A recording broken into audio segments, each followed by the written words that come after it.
Hey everybody, welcome back to the Tribe of Nerds. Ryan, Brandon, Diana, and I are back for Survivor 46 Woo-woo. as like the season that I could call a big mistake because that's kind of what it is. No, I disagree. Well, it's happening early today. It's happening early today. Oh boy, yeah, yep. He said. So I know. All right, I know Brandon is also a fellow stan. Diana, are you a stan of this season or not? Not as much as you two. Yeah, That's fair. That's well, fair. We I set In the the bar. new era, sure, but yeah. in the grand scheme of things, I don't know. We'll definitely get into it. I guess just kick it off. Why did you guys want to talk about Survivor 46? I can start. You can start.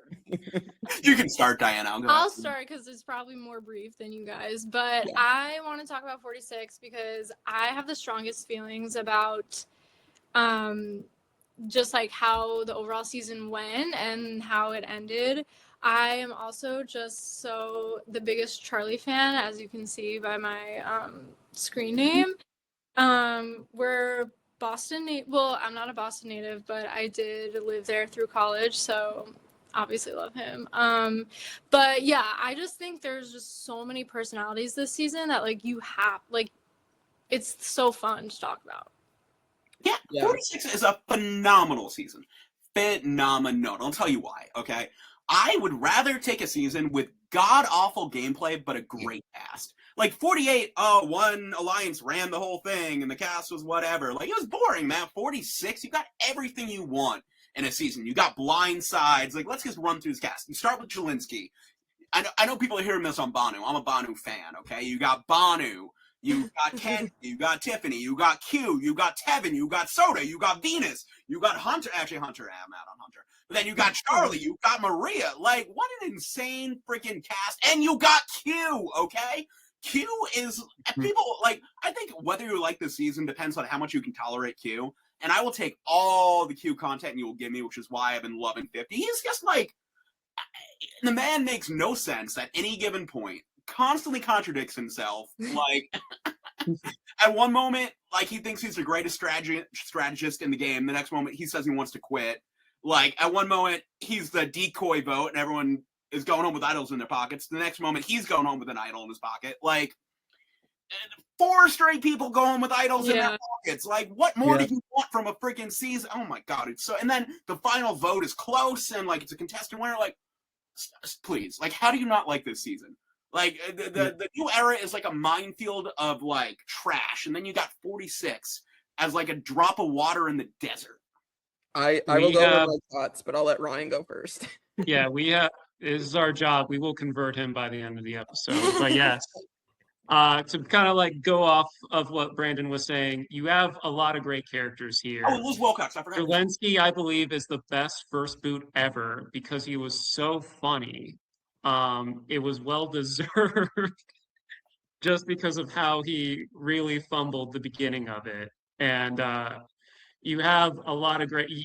I don't think Bhanu is as bad the second time around. I think once you see and you kind of get his story, you understand it a little bit more.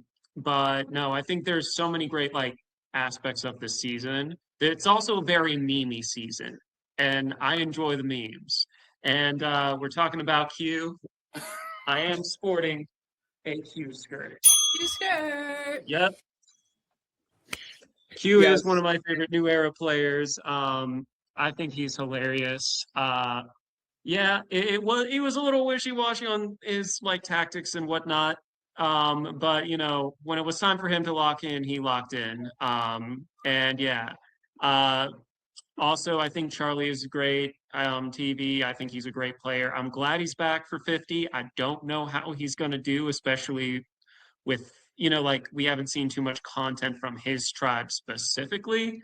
Then you have like the whole like arc at the end where like Maria, you have that villain turn, that heel turn.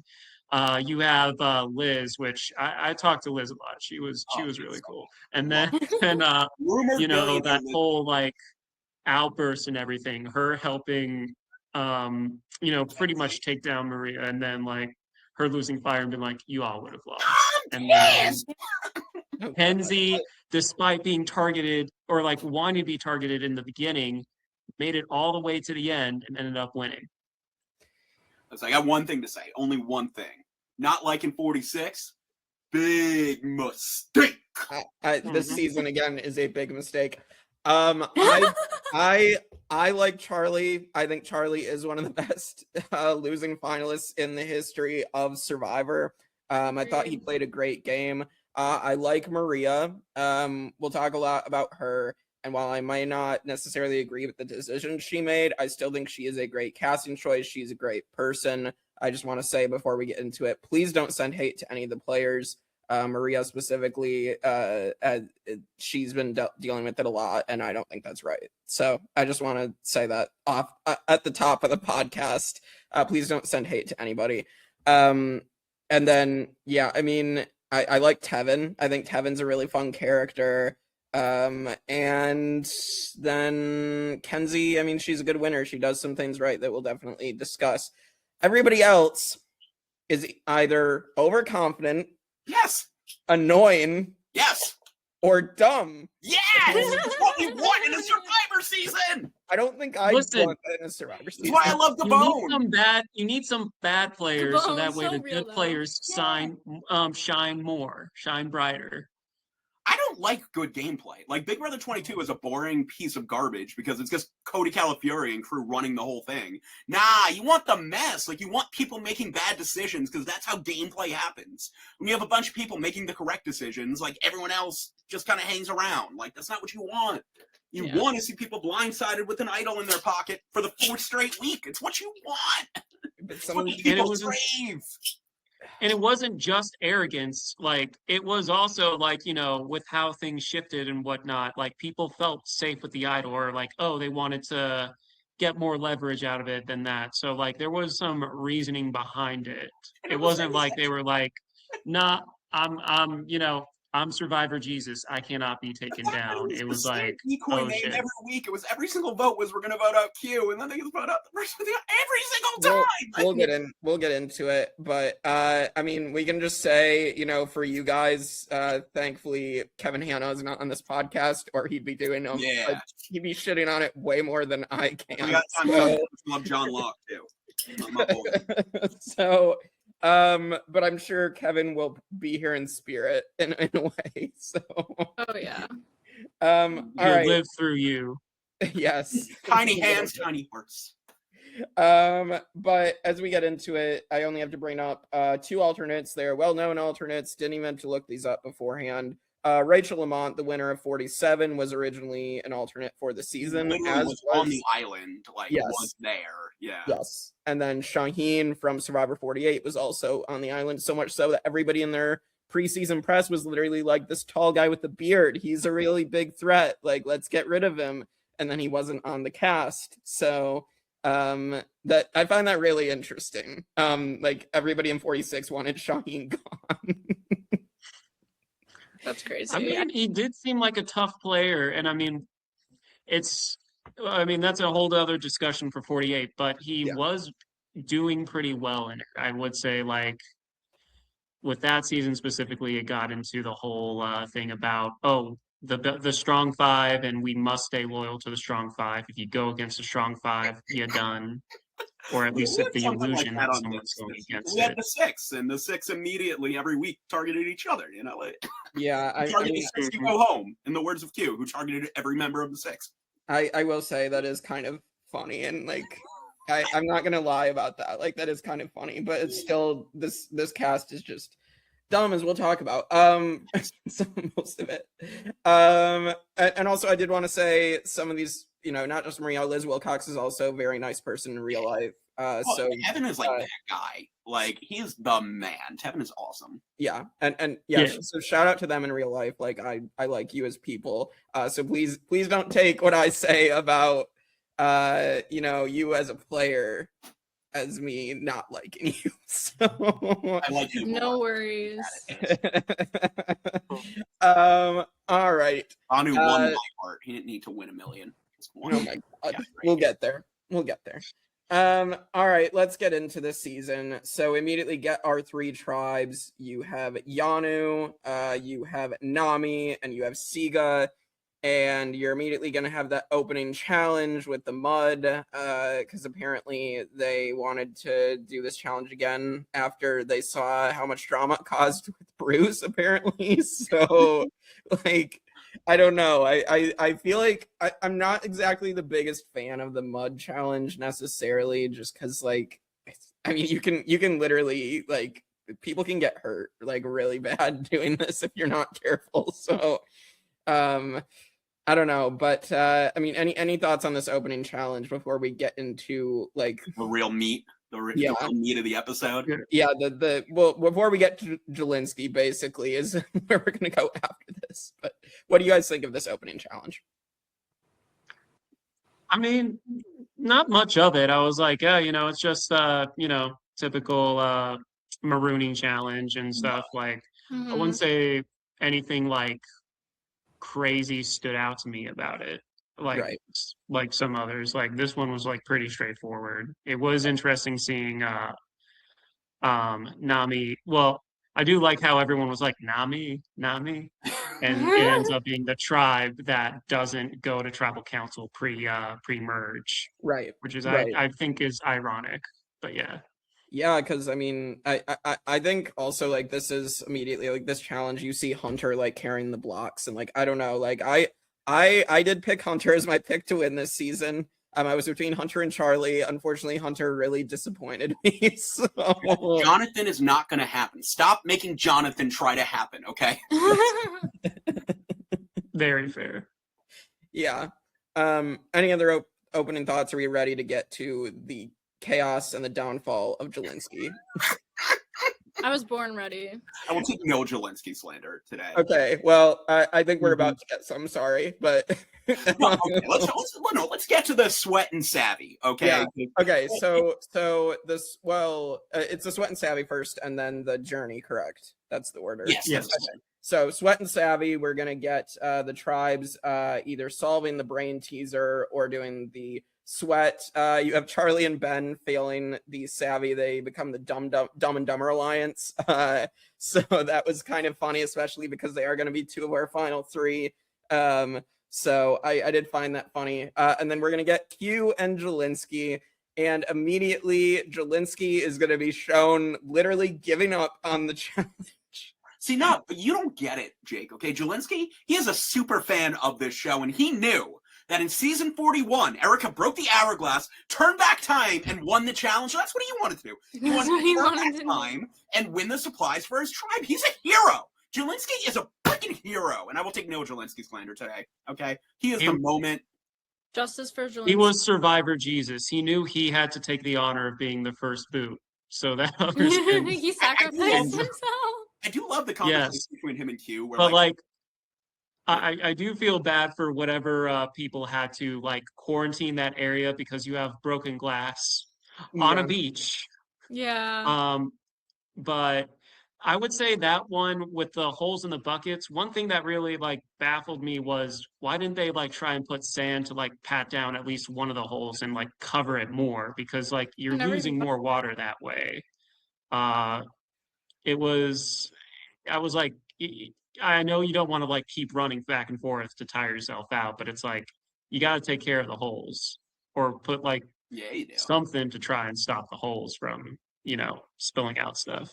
Q also basically gives up too and then blames it all on Jelinsky. I mean, Jelinsky's the one who looks at the hourglass, sees that they're running out of time when they definitely aren't anywhere near finished, and just chucks the hourglass. I'm not saying it's not like I'm saying Q definitely would have never given up, because we're going to see Q do it later in the season almost. But I do think Jelinsky should be blamed for this too.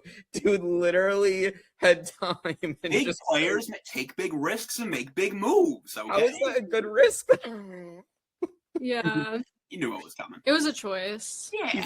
He's going to piss off, like, regardless, you're pissing off a tribe member, even if it is Q, and Q is going to make up reasons to target anybody. Like, you're still doing it. And I feel like anybody else in that situation, if it wasn't Q, even a sane player, would literally look at Jelinsky and be like, he gave up, so I'm targeting him. Like, I don't think any other player would have looked at that and said, I want to work with this man. I think, well, I mean, that was like mistake number one. That's something I can look past. I do feel like, well, if this requires two people and one of the people is just not having it anymore, then there is no real point in going. So it's like, well, there's no way I can solo this by myself, especially when it looks like we're not making any progress. So that's just the smart decision. Because like after that challenge, they did go back, and then Jelinsky seemed to have been like, he was part of like, the Cool Kids Alliance, basically. But then he screwed up again.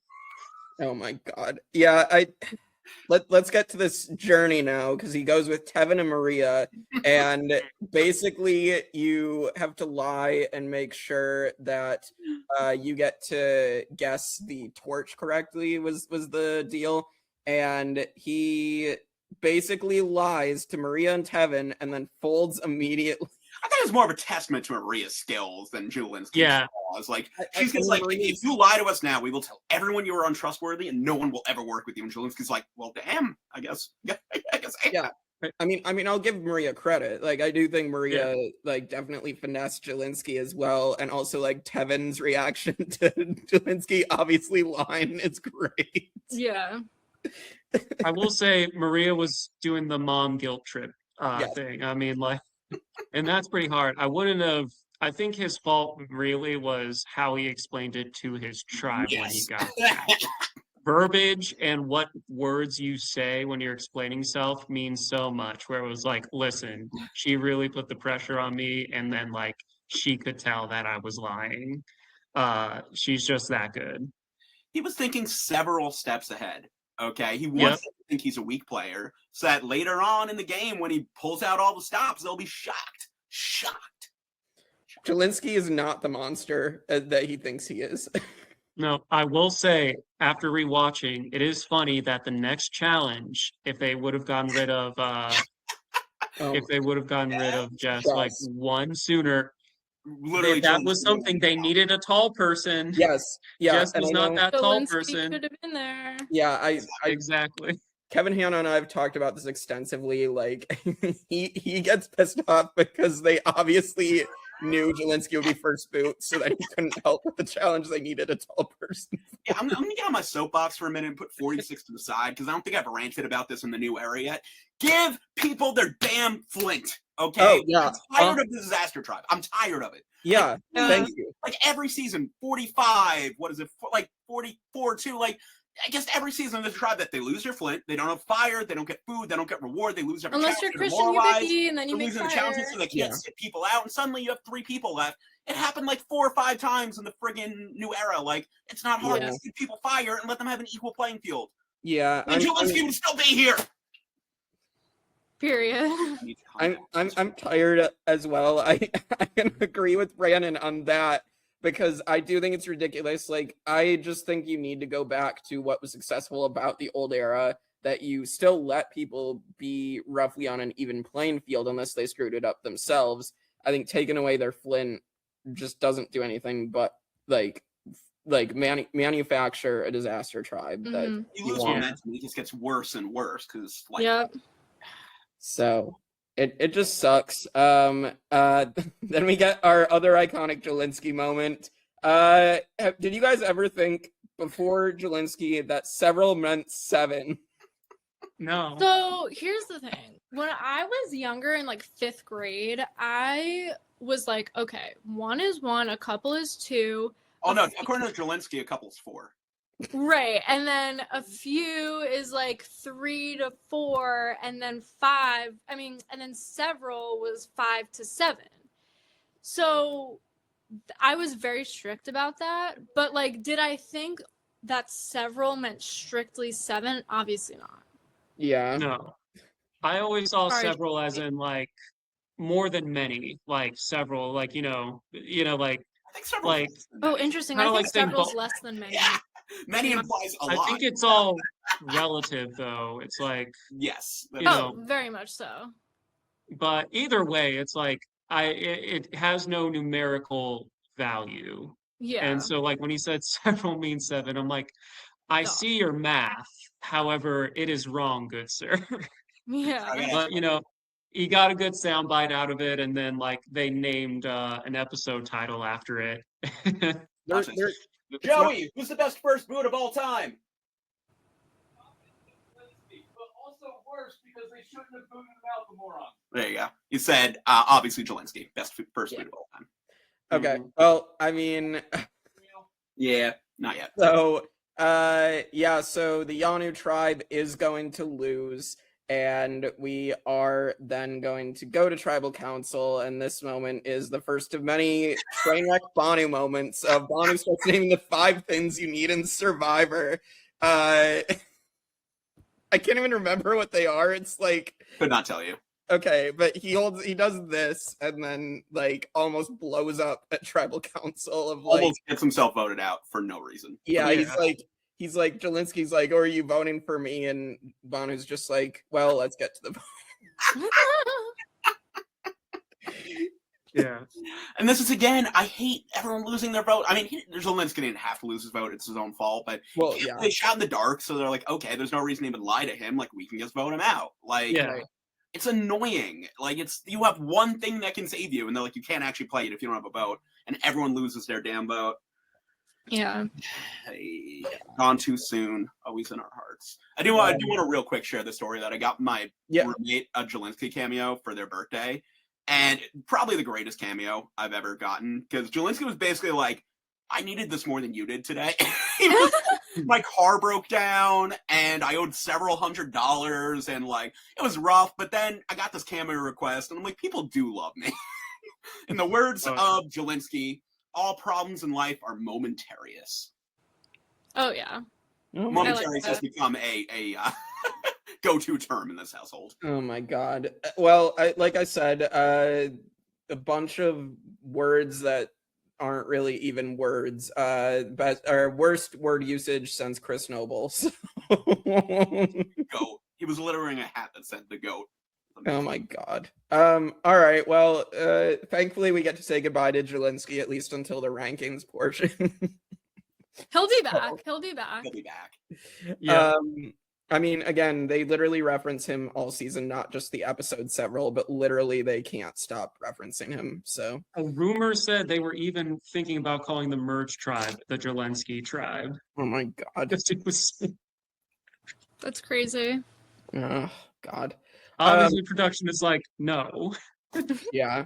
So then Yanu keeps being a mess. We basically get we get a winner moment of like Kenzie goes off by herself and then she's met with Jess and Bhanu and this almost becomes an alliance, but luckily Jess and Bhanu are so bad at the game that Kenzie's like, no, I'd rather work with Q and Tiffany. Yeah. Yeah. I mean, that's who she vibes well with. It's like better option. Mm-hmm. I don't think the guy that's holding up his hand and going with 5 fingers and almost blowing up like your vote is the best person to work with. I'm not gonna defend Bhanu too hard because that's a hard one to. I'm not gonna die on that hill. I'll die on the Jelinsky hill anyway. The Bhanu hill, I'll hike up. I will say that like yes, the 2 Bhanu episodes where like he has all those confessionals are a little bit rough to watch, but I don't blame Bhanu. I blame the editors in that like. They knew 45 would be an hour and a half, and then they're like, hey, 46 is going to be an hour and a half, too. And they're like, okay, but what are we going to do for an hour and a half? We're going to give the people Bhanu. That's what we got. Would you like some Bhanu? Number 1 answer on the board. And we got a lot of Bhanu content. And I think like a normal amount of Bhanu content would have been just enough. It would have been the just right. The mama bear, the baby bear, whatever it is. But nah, it was too much Bhanu. Too much Bhanu. It was a lot of Bhanu.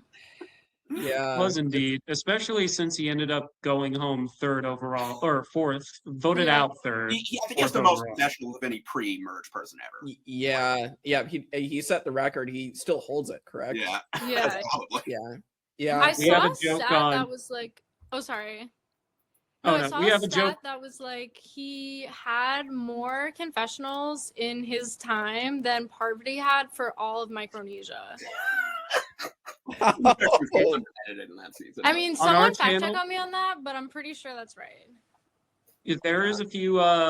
No, we have on our channel. We do what we have called the Bhanu bar, where it's like you don't have a decent edit in a season, unless you have more confessionals than Bhanu. Which is at like 35 is the bar. Beats it. But like That's 35 too many. Yeah. maybe not that much. I mean, like Bhanu is a nice guy, and you do feel a little bad for him. But like I think it's Mariah just like gets like 1. I think Randon being medevaced, which that was like super random and stuff, maybe saved him an episode.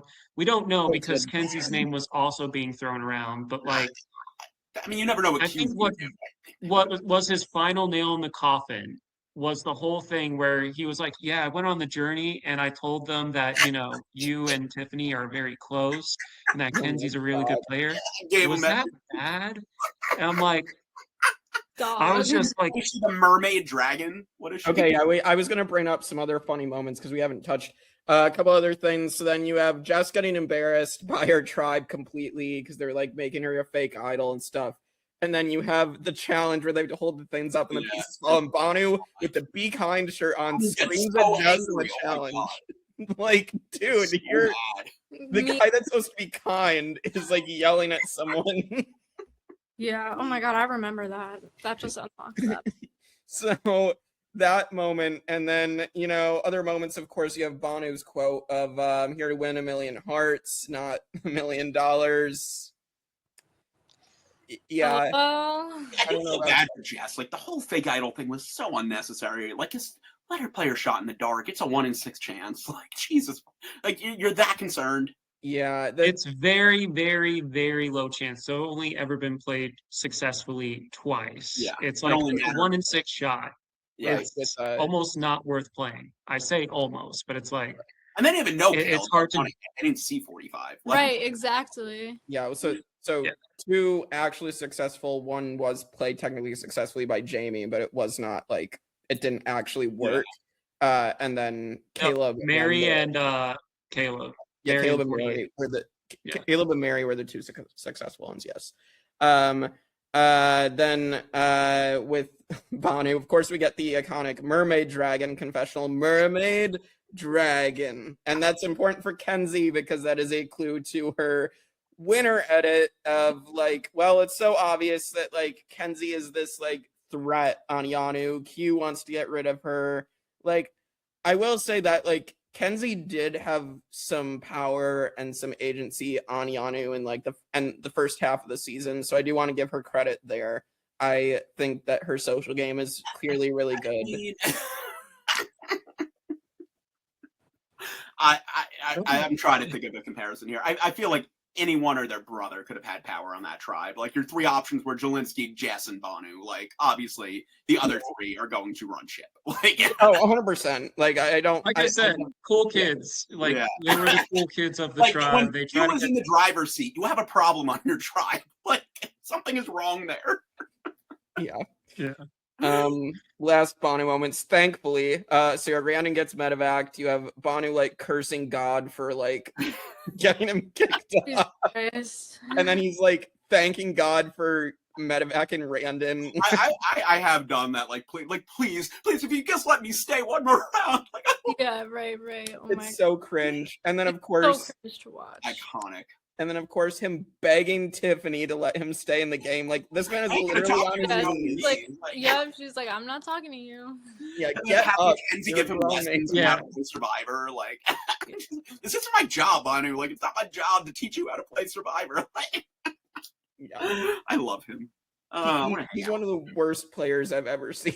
Yes, but he wanted. I mean, he wanted to win hearts. What a guy. No, he didn't win. It was at least I do like, this is also a credit to Jeff's hosting skills because, you know, like Bhanu came into tribal council and it's very much, I know it's me, there's nothing else I can do. Right. And it was like, at least I want to tell my story. And then Jeff allows it, and you know, he tells about like all the struggles he went through and everything. And like, you know, it was a nice moment and a proper send off, so he wasn't like just remembered as being a total joke on the way out. Yeah, you know, like, because he is someone that had a lot of passion and whatnot. Yeah, wasn't, I will say to his point, like, wasn't he paid actor in like wasn't he in a Rickroll music video? Like, There was online conspiracy theories that he was a plant by production. He was an actor they hired. Okay. All right. So the thing is, just because you act in something doesn't mean you are going in it as a because all right, for those who don't know, I am an actor, and like I've met a bunch of people on set, not several, more than 7, where you know they do it just they're writers. Hell, 2 of my roommates met each other doing background, and they're both writers and stuff. Or like they show up in things here and there, but that's not their passion. They don't consider themselves as actors. Okay. So give this man. I kind of take that with a grain of salt. That makes sense. Yeah, I thank you for clearing that up because like you know this world better than we do. So no, just because you're an actor does not mean you're doing it for show. Like I think that is how Bhanu is, and I think also he hadn't eaten in 4 days, and that element. They're gonna start to lose it a bit. Yeah. I don't like if I remember correctly, they didn't even go to a vote. They just like verbally voted. Yeah, they just verbally did it. I hate that on Survivor. Make them vote. Because, like, what if Q decides at the last minute he's going to go crazy and actually vote Bhanu out? Well, vote Bhanu out. To be fair, there was no point because Bhanu lost his vote. Like, there was... Yeah, you didn't have a shot in the dark, but still, make them write it down. Like, what if someone gets in the booth and they're like, actually, like...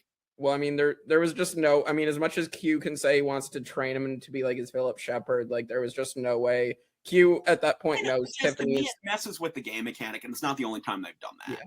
Well, I get that. Yeah. Like, I get it, like, in most cases. I just think in this case, like, because the losing the vote messed with it more, I think in any other scenario we possibly get Q causing chaos and tying it or something. So, and like I'm sure before you go to tribal you have to tell production who you're probably voting for, and they ran it that way. They're like, oh, they're all keeping Bob, but like I don't know, man, I'm not for it. Make them write it down, do the pomp and circumstance, like yeah. And then I think we should go to the other 2 tribes because we haven't spent any time on either of them before. There were other tribes?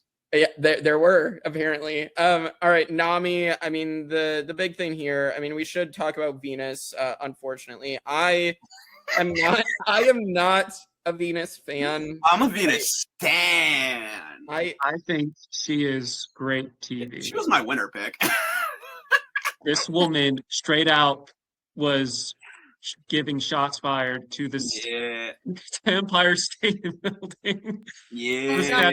I forgot about her Twitter war with the Empire State Building. Yeah, that happened. I'm dead. No.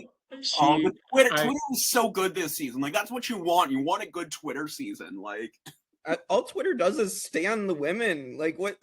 No, the memes. Nah, man, Venus is so fun. Like, you want a player that speaks their mind, is probably kind of bad at the game, and is just like, will get themselves voted out eventually. Like, she did all of it and stood 10 toes down the whole time while weighing 87 pounds. Like, that's what you want. Like, literally.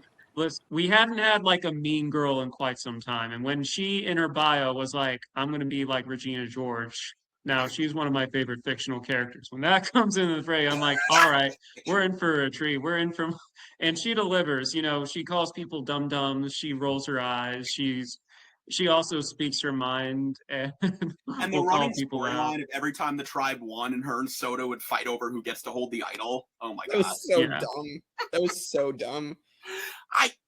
For this tribe, it's one like you have the other tribe that's the Vibes tribe, and this tribe is like they never had to go to tribal, but they spent the whole season overplaying and being like, but if we do go to tribal, I'm turning on Tevin, but I'm turning on Soda. Like, nah, B, you're not going to tribal. Chill. Like, chill till you gotta go to tribal. Like, make the relationships, like, be good, but like, no, don't throw out names until you go to tribal. Like, wild. These people are wild.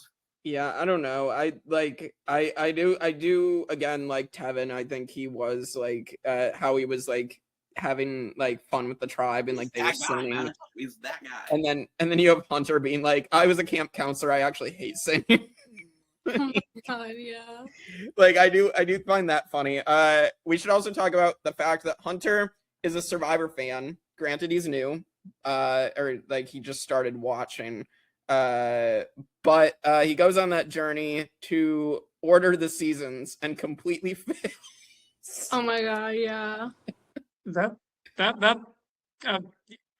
It's tough because like on one hand I'm like, okay, I kind of get it if you're someone who doesn't like if you're just watching it with your roommate for the most part and stuff, and then you go back and do it, like maybe I get that, but like this man is a super fan. You can't tell me you build all these challenges and not know like the order of things. I understand like maybe there are some like out of left field seasons you might like, wait, was Healers was Survivor Triple H before Game Changers or after? Or like was Vanuatu before Guatemala or after? You know, like stuff like that. But like, yeah, Here's the what entire order was a little crazy. I only have one thought on Hunter for the whole season. That man has convinced me that I would not be able to tell that Superman and Clark Kent are the same person. Because when he puts his glasses on, he's a completely different dude. That's all I have for Hunter. That's funny. I mean, we'll get to thoughts on Hunter when we get to his blind side, but all right, and then we'll get more Liz Wilcox later. So, Yes! Yeah. Rumored billionaire Liz Wilcox! yeah, I think more of her thoughts come when we get to the merge, but and then Sega. So we should start off by talking about Charlie and Ben, the Dumb and Dumber Alliance. They have the war over Taylor Swift and Metallica. I mean, Diana, I'm sure that you immediately started standing Charlie over the Taylor Swift stuff. So listen, I'm actually not the biggest Taylor Swift fan, but I was like, knowing, like, just, it made me like love Charlie even more. Just the fact that he would sit there and do that but like, and then the fact that he did it with Ben, it was so good. Oh my God. Yeah. I mean, it's cool. Ben Katzman, I mean, he's now like best friends with Coach. So Coach, I know. Yeah. Coach. Okay, Ben gives nothing on this season. I'm sorry. That's where I disagree. Like, I think he brings some like heart to it, and then like if we're talking about the Vibe Tribe, like the Chill Tribe, he for the most part is the chill and stuff. And like, this is a little later on in the season, but he talks about being like, being around as the entertainment monkey for a lot of people and stuff. And so, like sometimes it's hard for him to open up or for people to see past that. As some, like, okay, personally, I related to that because sometimes I can be like the crazy one, or I mean, my reputation kind of precedes me in some regards, but it's like the heart of like, yes, Mr. Chatterbox, screen time, image, all of those, but no. And also, I think it's something where he was very much like underestimated. He was, always the vote that was like kind of like thrown out as like the easy vote, but they never did it because of I would say his social game is the one that like really stood out for him. I feel he did contribute. Was he like obviously the most strategic? No, but I feel like he was definitely like he definitely had a voice in the season. Yeah, I feel like reasons why Ben stayed is he bonded with Charlie bonded with Maria, so like Charlie and Maria controlled that, and Charlie wanted to save Ben. And then I think the fact that Jem ends up overplaying and kind of just like causing chaos there. I only connect to Ben on one level, and that's for like many years I've also had terrible night terrors. People have heard me scream.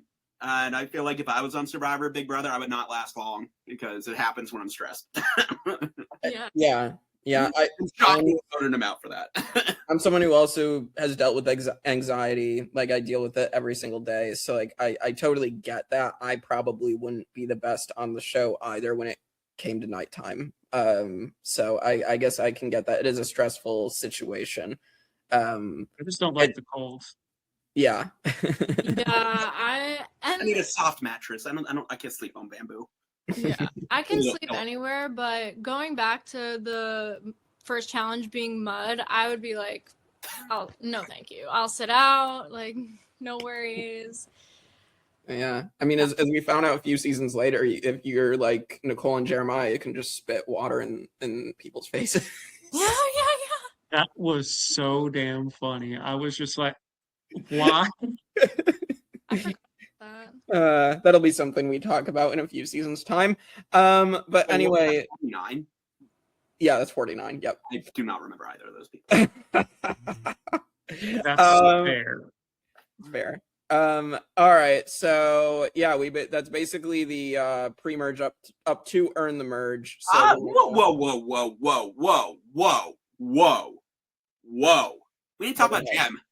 Oh yeah, Gem and the holograms doing all the things for no reason. Yeah, I want to say, like, hey, there's an idol under this tree, and they all, or like leaves a note that says it. So they dig out a whole damn tree for no reason, just so she can call. I don't understand. I don't know what her gameplay was. Like, I was so amused that she had them running around in circles for no reason, and eventually, like, Tim figured out it was her and was pissed. But why, Gem? Why are you doing this? Like, you have an idol, and she also gets photoed out with an idol in her pocket. Yeah, she's the first casualty of the idol curse. Of the idol curse. Often forgotten. Yes, yeah. I didn't know how much more we wanted to say about Gem, but I do think she maybe had potential if she made it a little further in the game, but she started playing hard very, very early. Way too hard, yeah. So, yeah. I like Gem. I mean, I would have liked to see her do better, but she just doesn't do well enough for me to really care. Very much her own fault. Yeah. She has played Vanquish though, so. That's sweet. Traders, right? Yeah. Yeah, I believe yes, she did win Traders. So yeah, good for Gem. All right, so yeah, we get to earn the merge now, and I think like the only thing I'll say about like Mariah really is the moment when Q tells her, or she tells Q that she loves Aubrey, and this sets Q off, which is funny now. He was on a tribe with Aubrey. This is a funny moment. That is really funny. I never put two together there. There is something funny that happened in the last night's episode. Has everyone seen it? Okay, I have seen up to the immunity challenge, and then I fell asleep. Okay, this is before that. I just don't know who gets voted out, so don't spoil that. Yeah. But yeah. Don't spoil that. Oh no, this is something to do with because they had the jumping challenge. And then I love how they made a whole bit out of it. They had an entire Rocky training montage for Mo breaking the thing. And then the first ball's on her face, like not even close. Like, too dang short. I cackled. I gotta clip that, Ryan. That is perfect. That might be a short. I don't know. That was good. That has to be. All right. So yeah, we lose Mariah. We do. No. We do. So they couldn't tell her and Liz apart. Oh yeah, one of them a bandana. I remember that during the season of like, there's two redheads. I actually, I mean, and I give Mariah credit. She tried to bring it at the last minute, like at Tribal. She like brought some fire to her. A little too Mariah late. was my winner pick from like pre-season. It was her and Charlie, and I give myself credit because if you look at, I'm looking at it right now. If you look at Mariah and Kenzie's headshots, they're not that different. Okay. Thank you. What? No, thank you for that, because my buddy Joe was giving me so much shit for mixing them two up, because I saw him at a Bryson Wen. I couldn't remember which one I saw because there was a 45 after party and I was distracted with someone else. But no, I saw one of them there. I was like, I don't remember which one. And I took I just took a shot in there. I was like, I thought it was Mariah. I could have remembered glasses, but yeah. Anyway. Yeah. Then we do get to like the double where one is going to make the jury and one is not. And this is, we do get the doghouse challenge with like the alphabet where they're trying to name the cities and everybody keeps screwing it up and making me mad. So I will say that is a funny moment because like it just is funny watching Q get frustrated. Everybody's screwing up his game. Yeah, and we're glossing over the six. We're like, what is it? Q, Tevin, and Tim? Yes. It was you know, like we'll each plus one, there'll be six of us, and like that, like cross tribe alliance, you have two from each. Like that is like a reasonable strategy, and it implodes so quickly. Yeah. So Tim is supposed to bring Maria in, Q is supposed to bring Tiffany, and Tevin is supposed to bring Hunter. Correct? Yeah. Yep. Okay. That's the gist of it. Yeah. But I mean, the thing with Maria, she was just kind of like, you know, like Tim was like, "Oh yeah, I'm really close with Maria," and Maria was like, "We're close." Okay. I didn't even tell her about it, which I've been in that spot before where like it's like, how do you tell someone about an alliance that you already made? And you're like, hey, you're gonna be in this alliance, and it's like, right, okay. Yeah. Yes. So Tim is gonna go not make the jury. And then we are gonna lose Soda, which Tevin organizes the boot with his own ally, and then Venus gets the credit for. So I love Tevin's face reaction when like Soda goes over and gives like Venus a hug and being like, "You did that," and Tevin's like, "No." This episode where Liz is like, they finally remember Liz is on this season. Like, yeah. But this is now where we're gonna get the Liz Wilcox experience, and so now Liz is gonna come back and she's like, all these guys are like here with their egos and being like, they are all telling everybody that this was their plan, and now it just wants to make me get rid of them. So this is where she's gonna now try to get Tevin out, and like. I think it's interesting, like, Liz's strategy was to tell everyone that she was a billionaire, correct? Yes, no, it wasn't intentional. She wanted them to think if she had money, she wouldn't play as hard or, like, be as cutthroat because she didn't need the money. Yeah. It's so wild. Rumored billionaire. Every time I've seen Liz in person, I've only referred to her as rumored billionaire Liz Wilcox. And one time she goes, "Someday!" And I'm like, yeah! Yeah, so she isn't actually what she's telling no she like okay. I think she's had some businesses, but no, she makes it clear that she's like a working class person. Like she's an entrepreneur, but no, she's not a millionaire or a billionaire. I don't think she just I guess supporting her family, like that just makes it really funny because no one's really tried that strategy before. It's not the worst idea. They'll like do the opposite. You don't need the money at a certain point. They're like, okay, well, they're not gonna in the words of Twyla, people kill for less. Like, if they think she doesn't need it, like, okay, maybe she won't cut me. Like, yeah. Well, I mean, there's also the whole thing of like, oh, bring them to the end because probably not going to get votes because, like, do they really need $1 million? No. But then again, you have to reveal and backtrap that you're not a billionaire, which at that point, I don't think that's that really helps out your game because it's like, okay, it's like, then you kind of lied. What if you're just lying right now that you're not a billionaire? Like, just exactly. Yeah. Yeah, and so does the second vote, right? Like, Tim goes first. Yeah, it's Tim. Yeah. And like the fact that like they were gonna vote out Hunter, who is like clearly like such a big threat. And then they're just like, nah, you know what? Like, then Q was like, nah, Tim betrayed our six. Tim's got to go. Like, and like it confuses Tiffany and Kenzie because they're like, why are we all of a sudden going to? No, vote out Hunter. Like, clearly Hunter's a bigger threat than Tim. Like, I don't even necessarily understand it either. Look, Q, if you're coming after someone in the six, unless you're named Q, you're going. Like, that's how it be. Q was like very much running things, and then I feel like everyone that was part of there was like also like, I guess Q is kind of calling the shots, so sure, at the very least, like it paints Q as kind of like the leader, so it's heat off of like Tiffany, it's heat off of Kenzie, and so like that kind of works out. And then like, oh, now Hunter is like grateful because like, oh, Tim was throwing out my name and then Q did something about it. That means you have this challenge beast on your side as well. So like I can see where the strategy is kind of coming from different people on why Tim got eliminated. That's fair. I mean, it just is like a wild decision. But let's get to more wild decisions because this next episode, I believe they showed it in preparation for 50 because there's a lot going on specifically with Q in this episode. We get hide and go seek. Q is saying big mistake. Hunter's hiding up in the tree. Big mistake. Christmas is canceled. Did that happen already? I think he says it throughout the season. Yeah, Christmas is canceled.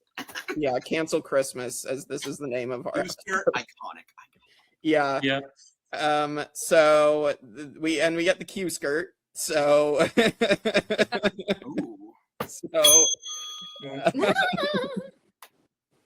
thank you, Ryan, for modeling the Q skirt. It is my honor.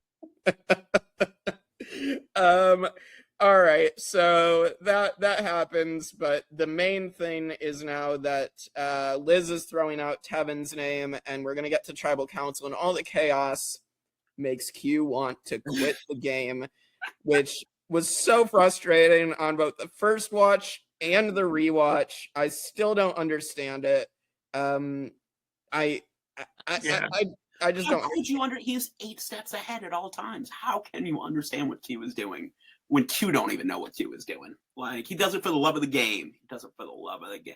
Nah, this was like very clearly a moment where Q had enough and he genuinely wanted to quit. And he didn't even, I don't think he even told the producers this was gonna happen. So the producers were like, what? And everyone else was like, is this a ploy? And I think he actually wanted to leave, but then when he realized he still had a chance in the game, he's like, "Oh, wait, never mind. Nah, that was a play. JK, that was a JK play." fam. Takes his backseat on that one. But it did pretty much Tribal too, where like Tiffany is so mad. Like, and he had so much social capital up until that point. Like, he was calling shots, and like people respected him, and then threw it all away in 5 seconds. Like, totally tanked his game. Yeah, totally tanked his game. He lost himself the game at this moment. So like he was just living as a dead man walking for like the next 4 episodes. I still think you. I'm not gonna lie. He's not winning. I don't think he was ever winning at this point. But I mean, we are then going to still lose Tevin, which Tevin's confused face is basically everybody watching. Tevin's one of the people, he really needs to come back. Like, I wish. For sure. Yeah, who did not get a fair shake. Like, not a fair shake. He just got. It just did not go the way he wanted to. He was just too visible. Too big of a social threat. Right. Yeah, he had a lot of like good well, granted, his tribe never went to tribal council, so obviously you don't get as much screen time in that case, but like he got the opening monologue for the season. Yes, he did. He did. And then he was also someone where he had a lot of great moments, like that he had one where he was talking about like how he was fishing with his dad, or like he used to do that and stuff. Like, he was very, very beloved, and like he was like a really cool guy. It's just how his placement and stuff, I think that played a factor of why he didn't come back, because there are worlds where I can see him come back in an all-star, but I think with 50, with how things kind of panned out and stuff, they were like, all right, well, I don't think we can bring him because he got 10th place. Yeah, I mean, he was in one of those tribes where they spent so long strategizing and talking about who would they vote out that the cracks became so deep that by the time they got to merge, they just all came for each other. Like, that tribe ate itself alive when they came in on. Like, yeah. Yeah, I don't know. I will say Tevin is a very nice guy as well. Yeah. Met him in person as well and have talked to him on Instagram and stuff. Very cool guy. And so he also had the Andy Griffith Alliance. That was an interesting segment to show him and Hunter. And I that's a very weird editing choice, very interesting editing choice. Yeah, that was fun. So they had to fill the time. They want to get creative. They had to top the Top Gun moment from last season. Oh yeah. I mean, we've talked about Party with the Boys. I mean, that Party with the Boys, an iconic moment. All right, so then we're gonna get to the onslaught of the Idol blindsides, 4 in a row. So next episode the fallout. Q is just basically blowing apart all his chances. And now at this point, Hunter has also come out as like this big threat, and people want to use Q as a smokescreen. Charlie wins. Who tried to quit? We're voting Q out tonight. I swear. Like, I promise you guys, Q is the target tonight. Do not play your idol. If you haven't, do not play it, because Q is got it. I promise. So Charlie wins the immunity challenge, beats Hunter, and now we're gonna get to tribal council. And Hunter, I will say this is another moment for Kenzie. I will say this is a good move by her. She does convince Hunter to not play his idol. She is anyway.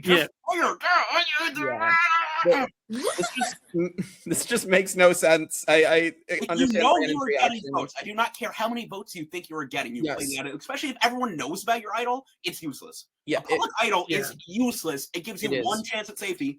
Play it, get rid of it. You no longer have a public idol. You're no longer the biggest threat. And Hunter's still gonna have that problem, but you'll live another night, Hunter. You can win a bunch of immunities. Like, geez, like, you're getting 4 votes. Why not play it and not risk it? Because all you need is 1 more vote to flip, which is basically effectively what happens. One person does throw their vote, but it is effectively what ends up happening, and Hunter does go. And I just think he knew his name was coming up. Why not play it? And the more people tell you not to play it, is the more you need to play it. Right. Yeah. I'm not falling for that. I'm like, the more I'm too paranoid of a player. I would rather go go out with Underneath an idol in my terms. pocket. Yeah, no, I agree. So, Yeah, it still baffles me because like even on the rewatch and stuff, because it's like I think because he could have like theoretically won out in the rest. Yeah. So it was like you know get your get out of jail free card here and play it, especially because you already announced that you had one like 5 minutes before you And it guys just had to gets leave. more and So more it's like, egregious from here on out. Like at least Hunter was like early in jury where it's like, okay, maybe, but like no, if you know you're getting votes, like there's no excuse. Oh my Yeah. god.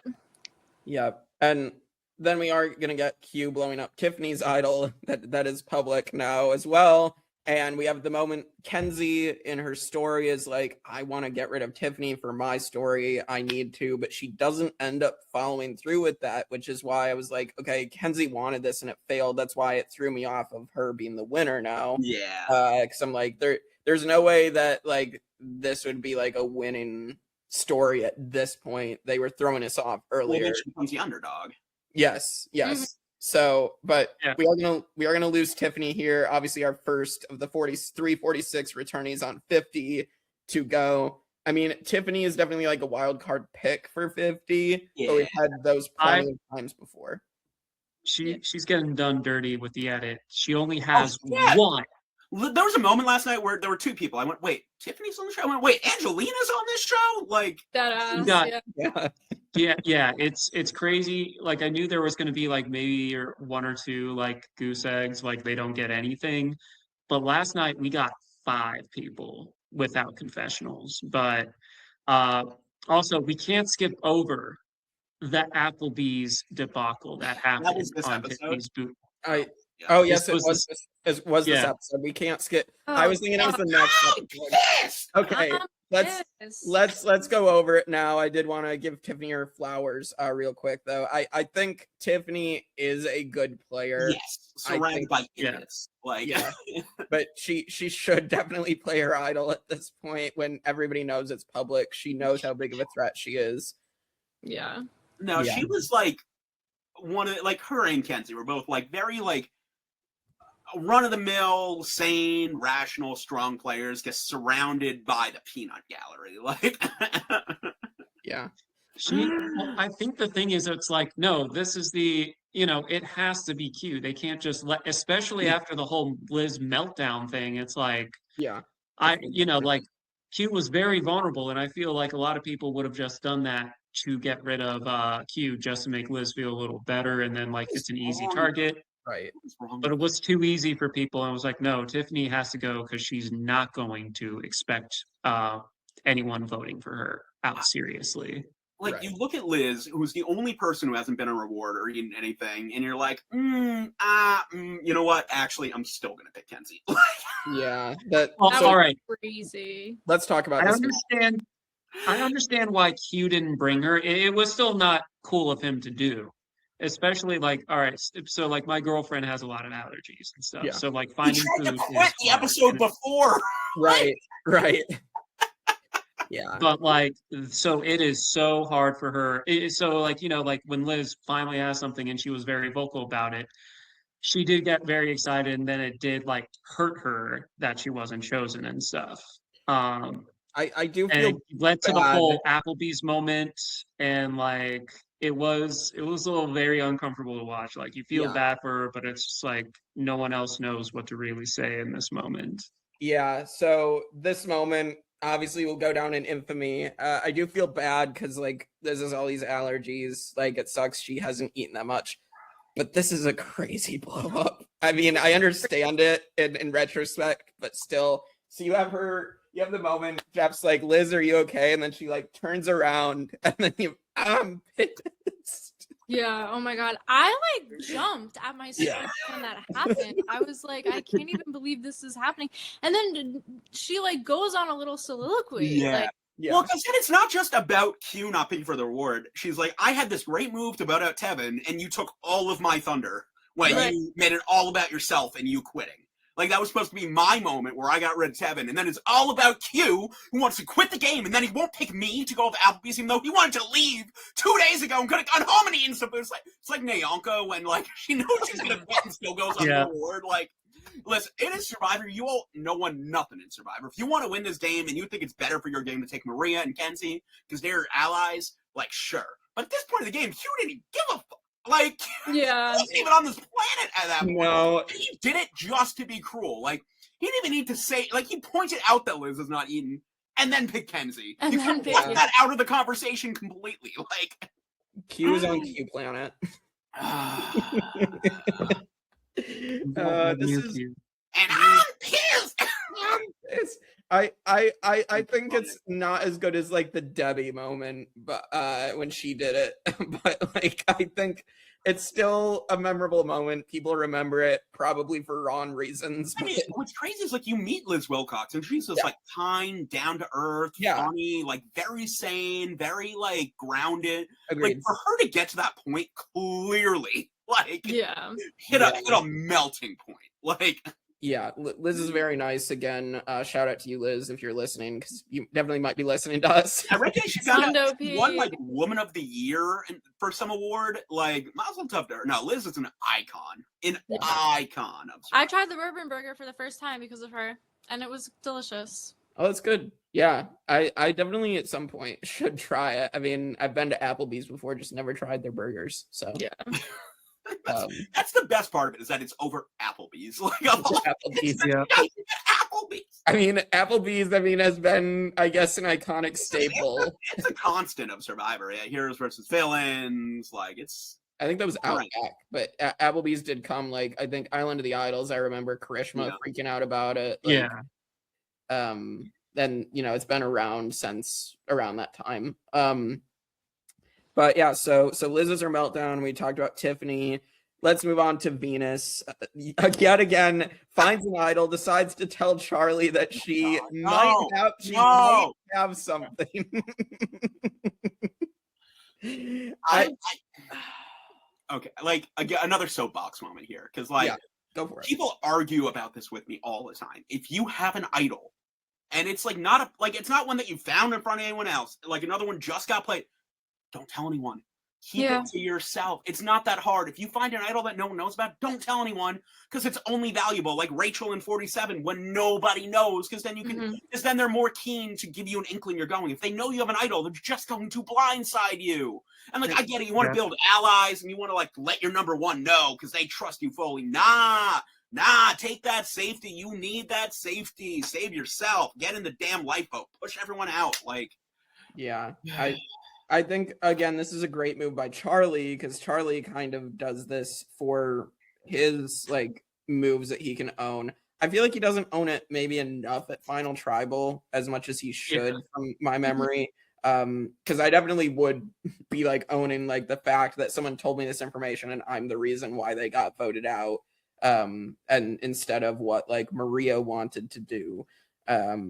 So I but like at this one. Which one? Who did Maria? Maria wanted Charlie, right? I think that was the next one. I think this was like near the start where this is like where Maria's villain arc started to begin.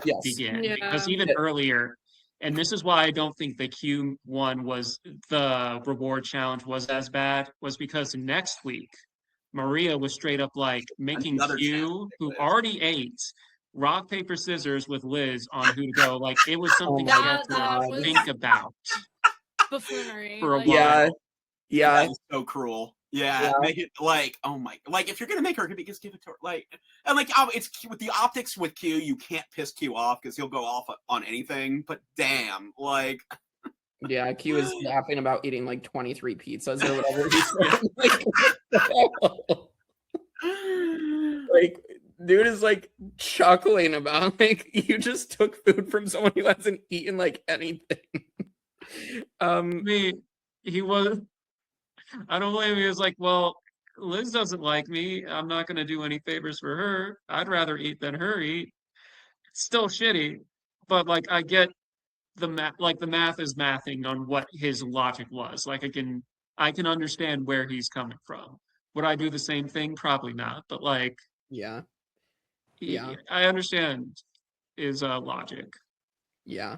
All right. So Venus is going to go with an idol in her pocket again. two public idols have gotten played at, or have not gotten played at this point. Everybody knew about them and still doesn't play it. And then I think the most embarrassing one, Q himself, after being a smokescreen for everybody, does not play the idol at one of the Final last 6. You have one more round. You can Yeah. play. Yeah. This is so dumb. I'm sorry. Like, He was even told he was going to get a vote. ridicule.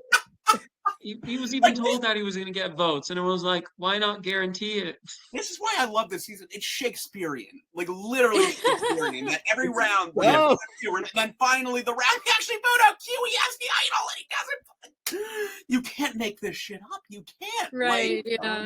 1,000 monkeys on 1,000 typewriters. Like, It's so dumb. Dead. Oh my god! I guess week after, because me and my roommate were watching this live, and it's every week us going like, but they're gonna play their idol, right?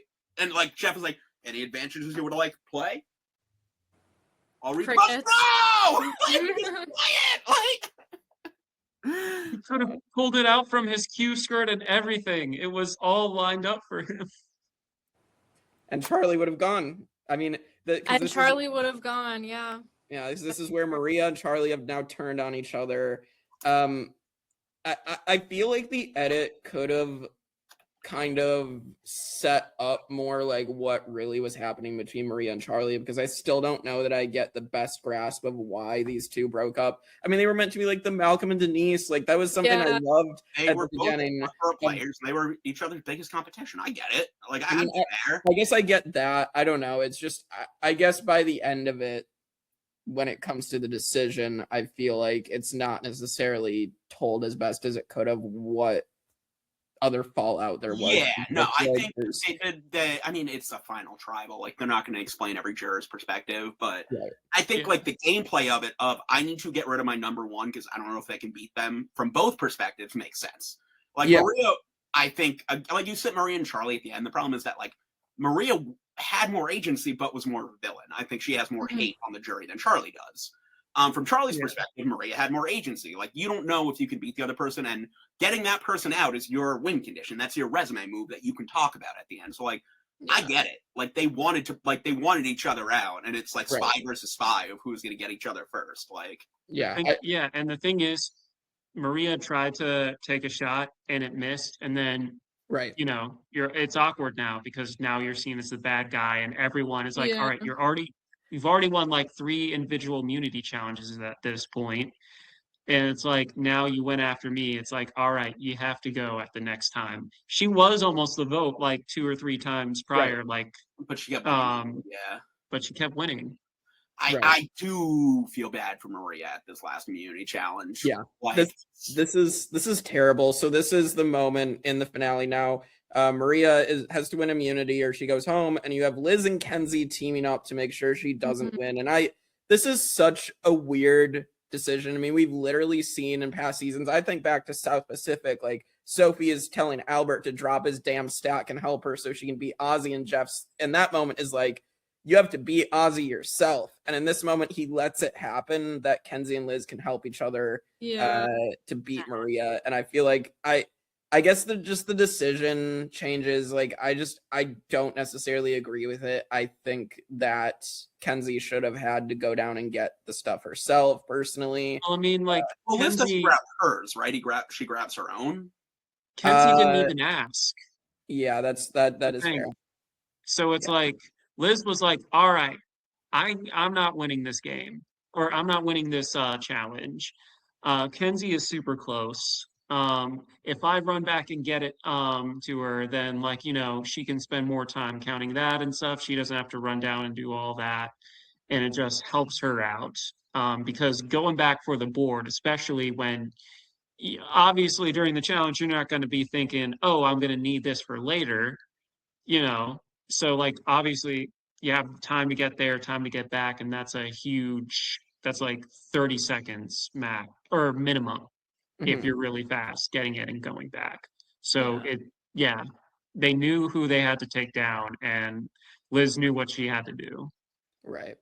Yeah, it's one of those things where it's a game time decision from production, and if I remember correctly, like, listen, behind the scenes, like, they did pause the challenge to be like, wait, like, can we do this? And they decided they could. And it's you're not going to redo the challenge. You're not going to, Monday morning quarterback it. Like, they made the call on the field, and that's the call. Yeah. Yeah. It sucks for Maria. Like, it's sad to see that. Like, she could have pulled it out, and right. I guess that's the thing with Survivor, is that you make your own decisions. Like, you have the freedom to do what you it's want. a social game at the end of the day. Yeah. So I mean, I guess in that sense, I can understand, like, they're giving them the freedom to make their own choices of whether they want to burn someone or not. So I mean, and that was the consequence for not bringing, like Liz should have went on that one reward, and it shouldn't have been that hard of a decision for you. I know you were trying to sucker in Q for it, but it was like, right. You can make a choice in the game, and it could be best for your game. However, there could be other things that are going on where in in a moment like this, where it's like, oh, Liz is not going to have your back. She's going to actively go against you in this moment. Things you do have consequences. Yeah. Exactly. Yeah. So Maria's unfortunately going to go, and now we're going to get to the final four. And out of nowhere, Ben wins the final immunity. Yeah. And yeah, this makes everything more interesting. So what is Ben going to do? Again, kudos to Charlie for, I feel like he could be seen theoretically as one of the big threats, that Ben would put him and Kenzie against each other and take Liz. But Ben decides to put Kenzie against Liz and take Charlie. And I think, again, that's kudos to Charlie for his social game with Ben, that he gets Ben to be willing to take him. Like, I think that's 100%. Yeah, that's really good on his part. So, I mean, we're going to lose Liz Wilcox to fire. I do think they did a good job of editing. I will give them credit for this, of like, Liz is going to go out and fire, because they do kind of like tease her with her wrists in the fire, and you have like the fire making sounds in the background, and like, I don't know, there is some cool editing in there, so I will give this some credit. And Liz goes out, and people observing, being like, she might have been a bit delulu, and she's like, yeah, you're good, you took me out because I was about to sweep this. No, apparently in post-season interviews, she was like a contender to take it. Really? Yes. Really? Because I thought, I was like, it was such a meme. I was like, when she went out saying I was gonna win this game, me and like my brother, who I watch it with, were like, she's delusional. Like, no one in their right mind was I remember voting listening for... to post-season interviews where they're like, no, she had a real shot. Wait, let me look this up. It was I was at a like Survivor watch party, like at a bar and stuff, and it was like everyone just kind of like laughed a little bit. And like, like sometimes the tricky thing is it's the edit. There are some great players out there who just not were edited well. And I think some players have said, it was like, all right, there's island, or there's show threat, and like, but then there's like island threat. Mm-hmm. And I mean, we've all played in orgs, so we understand where it's like, like not many people might be like, oh, this person's playing like low key the best game. But like to like the casual audience, they don't know all the ins and outs and intricate moments on why that person is actually good. Right. Even if everyone on the surface like, who the F is this guy? Yeah. I feel like I've heard rumors of like Liz was so mad that she wouldn't even stand with like finding out she wasn't going to win, because that she didn't stand with the rest of the jury in like their jury photo shoot or something. I'd heard that, but I don't know. That might just be something spread around by other fans, and maybe she did actually have more of a shot. But I don't think it was a slam dunk, but I think there were a few people who had said like she had an underdog story, basically. That's very fair. I think it's just hard because I feel like the edit kind of just dunks on Liz the whole time. Oh yeah, Survivor loves a good dodo edit. It's their favorite thing. No, she's like an articulate, intelligent, funny. Oh like, yeah. Like they really do not like. They make her seem like a bit of a nut bar, honestly, and like she's a delicious chocolate bar with like the right amount of nuts, like a little. With the right amount of nuts. Yeah. I don't know. I will say something that kind of does make me chuckle is when Liz just calls people hoe bags. Oh my god, yeah, the hoe bags. Like, remember, is it when her like plan, I think it's before a meltdown, or maybe it's after, that she just goes and calls everybody hoe bags. Yeah. So I will say that did make me chuckle. So we get to final tribal council, and Q and Tiffany start arguing on the jury. Just like, I can't believe Q is even on the jury, is just arguing with people. Yeah. Can't Like, escape it. or what he said or didn't say. Another thing that kind of annoys me is like Tiffany doing the time limit thing, and it apparently only applies to Ben and Charlie. Like, Yeah. I just feel like if you're gonna talk to everybody, A, make it apply to Kenzie, or B, just literally give them the time they need to explain that you're there. I've heard before that, tribals are edited down like 20, 30 minutes. I've heard they run for like hours before. Well, that's true. Yeah. And so, like 30 seconds. Like, even at the end, Jeff is like, you all have 30 seconds to wrap up your thoughts. No, you do not. Like, it's not an org where, like, okay, we got to get home at the end. No, of yeah. the Let the first AD take care of that. Like, that's production. It's like, let them explain it. Perfect That is information you need. Yeah.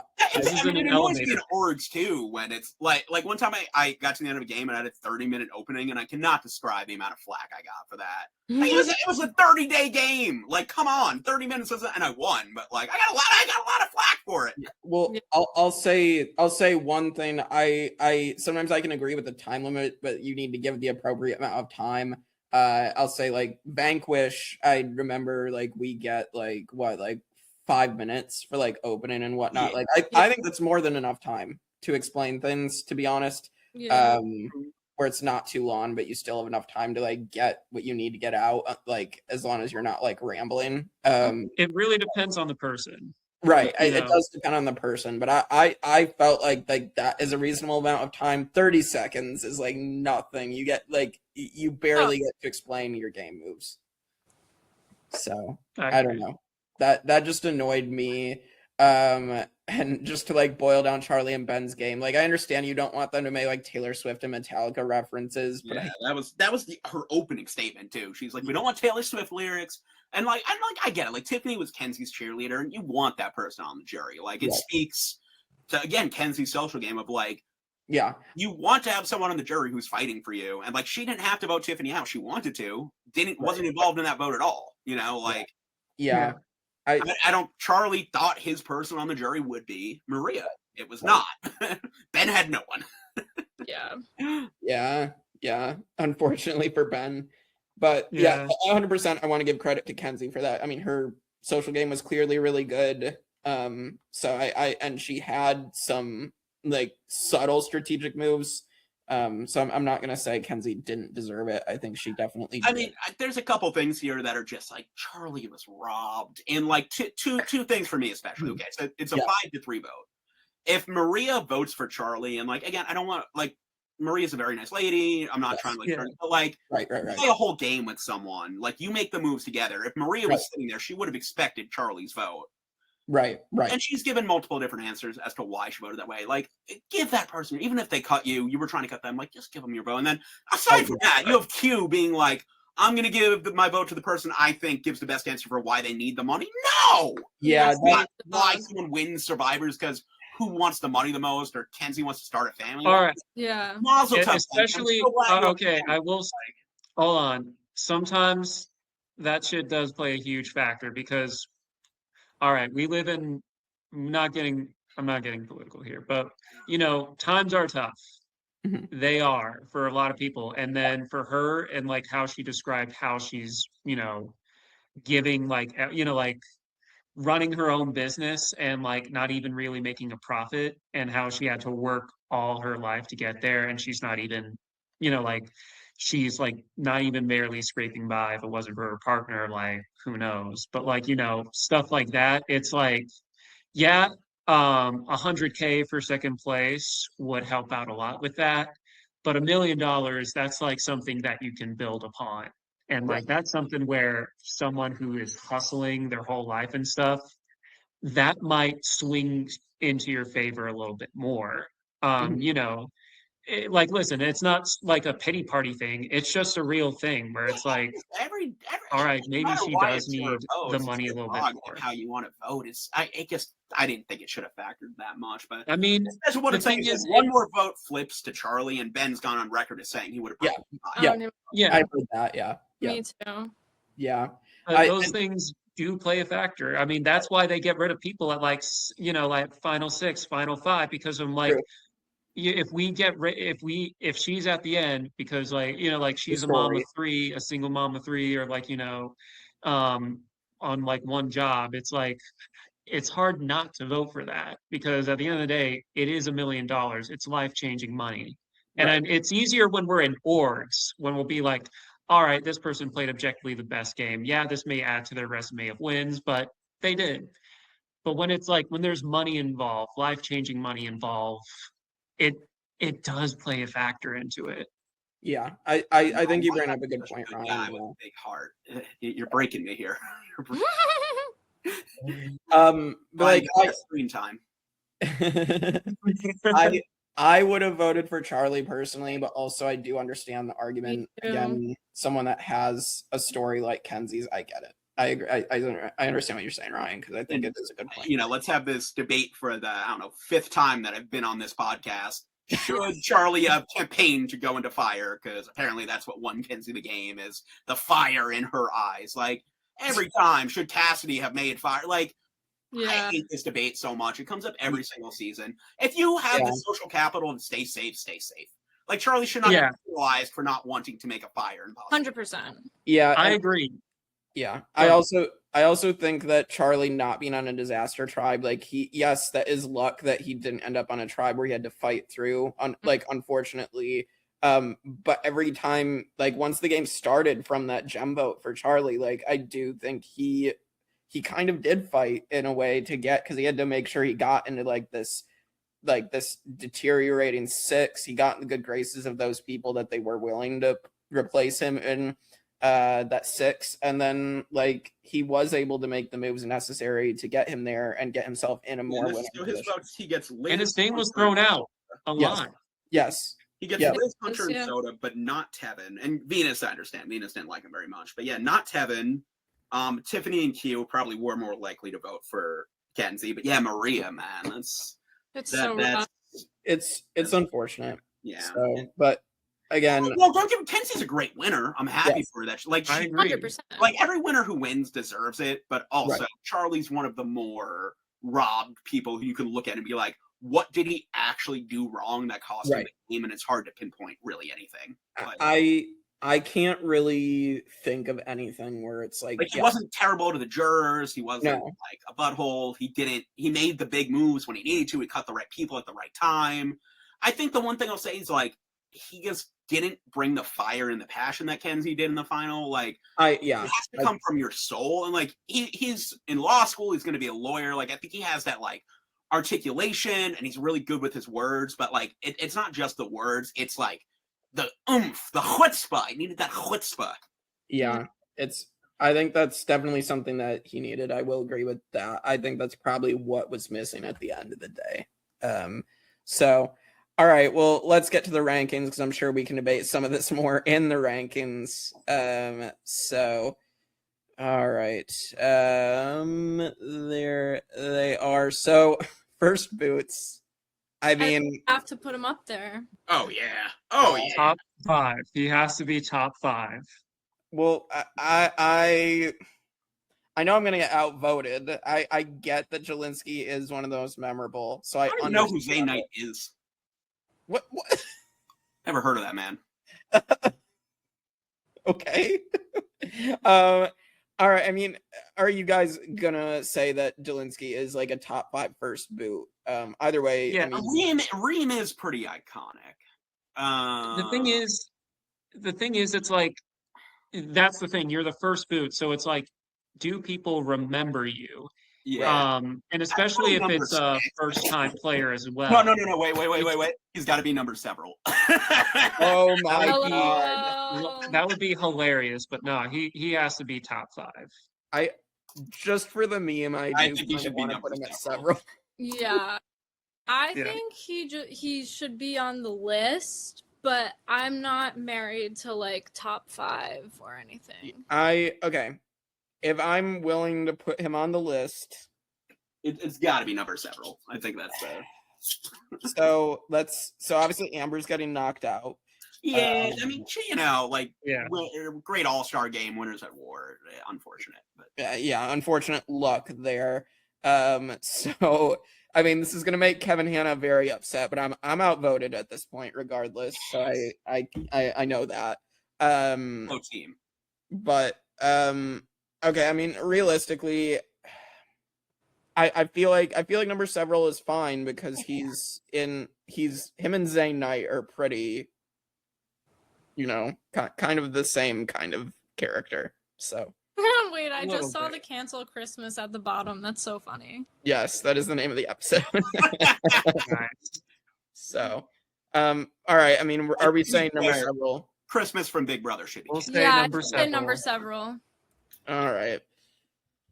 All right. I can't wait for next week when Kevin gets to come on and throw a hissy fit. He's on season 40 several. Yeah. So, everybody listening or watching, get ready for that. Yeah.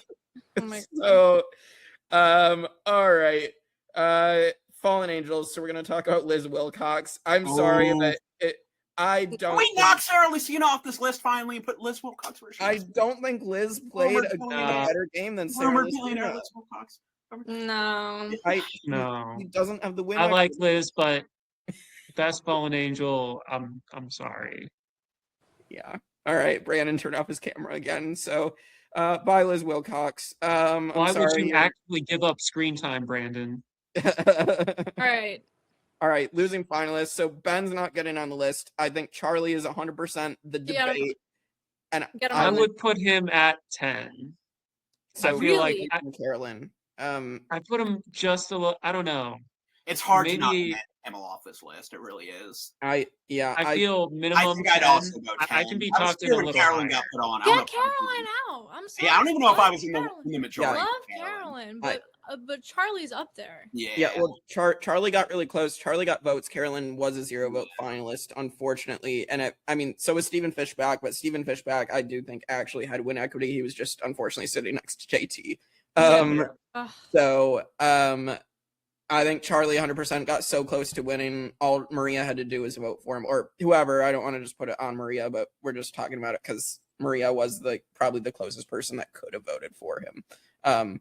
So I mean, I'm looking at this, and I think probably number 10 is the best spot for Charlie. Just looking at, I mean, I guess we could put him. I don't want to put him above Amanda Kimmel's Micronesia game. I don't either. That. Yeah, But I think would say better than I would Chris. put him above Chrissy. Yeah, that's but what I I'm don't saying think too. I would put him above Amanda.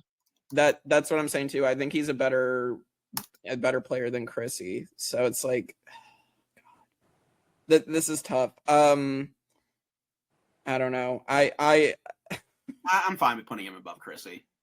Okay. I mean, so let's say number 8 and just like say, okay, we can put him above Amanda, even though like, I mean, Amanda's still on the list. Is she gonna get bumped off? How do we got 3 seasons left? No. No. Well, It's not. I don't think Camilla is making it there. Wait, no, Camilla didn't make it there, did she? no, Camilla would be the fallen angel. I mean, maybe there's a debate for Riz God, but we'll see. Well, Riz God was also a fallen angel, right? Yes. Yeah. So Rizzo should be there, but that's for a Riz different God is the system. anti-Q, where like he had his idol forever and no. No, it's a different situation where in 49, it's like they just couldn't split the votes, and every week they were just too afraid that he would play it and someone would get messed. Yeah.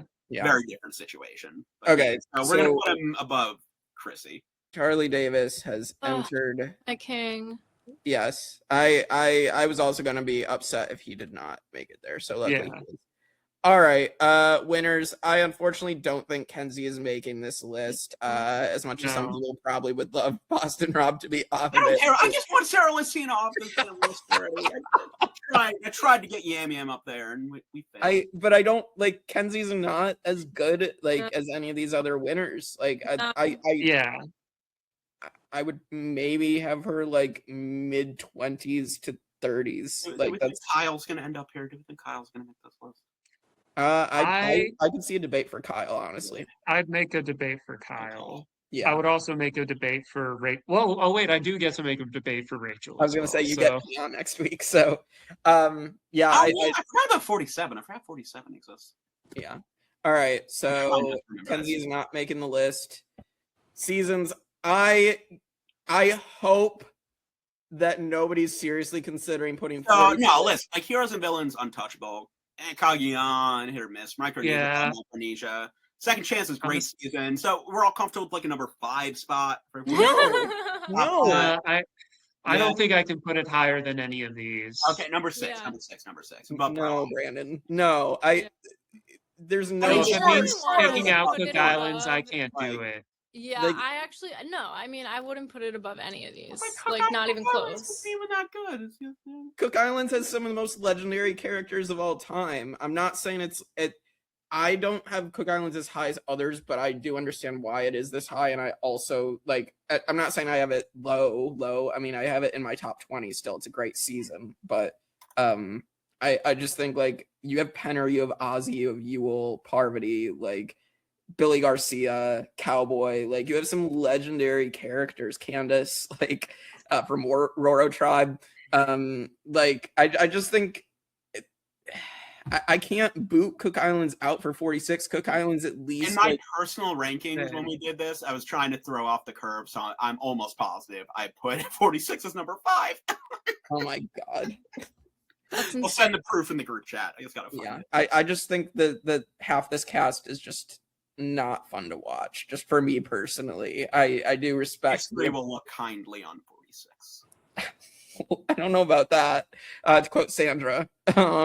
But all right, so 46 is not making it on the list. Kevin Hanna can breathe a sigh of relief. So, I don't know Micronesia made the list. I was like, I don't know if any of the seasons I've been on made that list. I was on every 6. I was on 6, 16, 26, 36, 46. oh, that's actually really funny. All right, favorite male and female. I'm gonna go with Charlie and Maria. I mean, it's no contest for me. Maria. So I have to pick them. Diana, what about you? Yeah, I am exactly in the same boat as you. Favorite male and female, Charlie, of course. And not unfortunately, but like I loved Maria up until the point that she didn't vote for Charlie. So it's 100% still Maria. Favorite female. Perfect. Ryan. Gotta go. I'm wearing the Q skirt. I gotta go for Q as favorite male. Though honorable mention to Charlie. And as for favorite female contestant, I'm a bit torn. I do think overall, I really Something gravitate just dropped in my towards. kitchen. Do what? Sorry. Something just Diana's dropped. house is on fire. Go on, Ryan. Sorry, keep going. Okay. No, I do say I probably might give it to Kenzie. There's something about her gameplay. I think it is very impressive. She only got 1 vote, and it was by accident. Right. Oh my god, we didn't even talk about she that. gets the- When Ben just like she gets- blanked and wrote Kenzie's name, that was wild. That was Yeah. insane. Yeah. But I think she played a very, very great game. I do think it was a close finale between the two of them, and I do think she deserves some love. So yeah. Yeah. All right. Brandon, are you going to just pick pre-mergers, I'm guessing? If I didn't pick Q, that would be a big mistake. But actually, Ryan already picked Q, so I feel very comfortable in picking the true MVP of this season, Jelinsky. Had to do it. God. Had to do it. Bhanu won my heart, but Jelinsky won everything else. All right. The GOAT. All right. And then woman, Brandon. Oh, there's only one answer. Rumored billionaire Liz Wilcox. We're really All right. MVP. Solid choice. I love me some Liz Wilcox up in here. All right. So final question. How did this season contribute to the evolution of Survivor? I think the big one is, I think the next 3 seasons, well, going for, I think people are more afraid of getting voted out with an idol in their pocket now than ever. They're not going to let that happen anymore. I don't think anyone else has gotten voted out. That's the only reason. Well, that and what I said before about Rizzo and the split votes and stuff. But Right. somehow Yeah. that's how Rizzo. Yeah. Yeah. So I do think it contributes to what Rizzo does later on. So, like, why didn't he just play it? Oh my god. Yeah, so I think that's the biggest contribution 46 had, and something they definitely talked. I mean, next season 47, you literally have it being shown like at the beginning of the season of like all the stuff in 46 happening. So absolutely influenced it. So and I think you go from like 44 and 45, even like 43 are kind of like tribal lines. 46 is a very fluid game where like alliances are forming and reforming, and then the 5 come together at the end. And I think you see that in 47, we're also fairly fluid, where like people are kind of coming in, and then 48 does what 48 do. But, I agree. Yeah, and that fluidity is why I do enjoy 46. It's not a boring season whatsoever. Yeah. I think in terms of casting, like you do kind of hit a tipping point here where like, I think Q is like the predecessor for someone like Rizzo, like really, and like, obviously the forerunner to that is like Coach, but in the modern era, I think they tried to have more human characters and less cartoons. And then they're like, you know what? Nah, give us all the cartoons. Cartoons are fun. Who doesn't like a good cartoon character? I think I've described this season. It was like that in 45 as like the total drama island of Survivor. Where it is very cartoony. I'm talking about Shakespearean. Like literally, you could not write this. Like if you had a random meme generator, like push something out, it would not be as good as this season is. Because it's like, you never know what's coming next. You never know, around every corner, a new surprise, Oh man, such a great season. I'm glad we all agree it's top 5. No. Any other contributions to the evolution? Diana, do you have anything? I was just gonna say the same thing about the idols. I think it's pretty obvious that in the future seasons, people are more and more worried about going home with it in their pocket. Right. For sure. Yeah. I agree. So 46 is done. We have 3 seasons left. 47, 40 several, if you will. So Ryan will be back next week with Joe and Kevin Hanna. So the Chaos Gremlin and Tiny Hands will be joining us to talk about 47. We're talking about Rachel Lamont, Sam Phelan, Andy, Genevieve, of course. Mother Vive is Operation Italy. Yeah, Operation Italy, one of the greatest moves, especially in the new era. But just I would put it in general because I do love Operation Italy. And yeah, I mean, Sue, who's been on the podcast as well. We get to talk about Love Sue. That one. This is my last podcast of the 50 recap. It's been fun, Jake. Thank you for having me. I've really enjoyed bringing my hot takes. Yes, you brought a lot. Thank you so much. I mean, yeah, this has been great. So I'm excited to close out these last 3 seasons of the rewatch. So yeah, subscribe, like, share, comment, and join us for 47 next week on the Tribe of Nerds. Jelinsky was wrong.